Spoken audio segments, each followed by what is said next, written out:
Good morning. এখন বাজে সকাল 11:30 আর আমি রেডি হয়ে গেছি একটু ব্যাংক অফ ইন্ডিয়ার এটিএমে যাব বলে।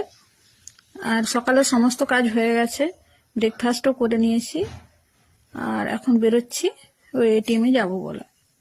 তো চলো তাহলে যাওয়া যাক। তো আমি বাড়ি থেকে বেরিয়ে গেছি আর হেঁটে হেঁটেই যাব।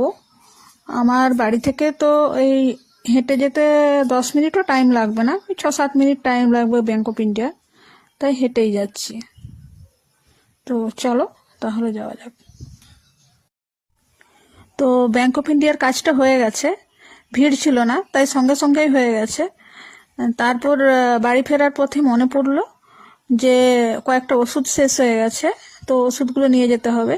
সেজন্য আমাদের ঝাড়গ্রাম নার্সিং হোমের কাছে যে ওষুধ দোকানটি আছে ওইখানে একটু যাচ্ছি ওষুধগুলো নিয়ে, তারপর বাড়ি ফিরবো বলে।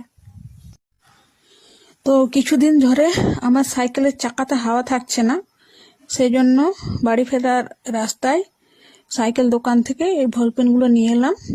তো এগুলো চেঞ্জ করে দেখি যদি ঠিকঠাক হয়, আর না হলে সাইকেলটা দোকানে নিয়ে যেতে হবে সারাই করার জন্য। তো সব কাজ সেরে বাড়িতে ফিরে চলে এসেছি, আর বেশি টাইম লাগেনি, ওই আধ ঘন্টার মধ্যেই সব কাজ হয়ে গেছে। তো আজকে আর সেরকম কিছু কাজ নেই, ওই এখন স্নান খাওয়া দাওয়া করবো, তারপর একটু রেস্ট নেব, এভাবেই দিনটা কাটবে। তো আজকের মতো ভিডিওটা এটুকু পর্যন্তই, দেখা হবে পরবর্তী আবার নতুন কোনো ভিডিওতে।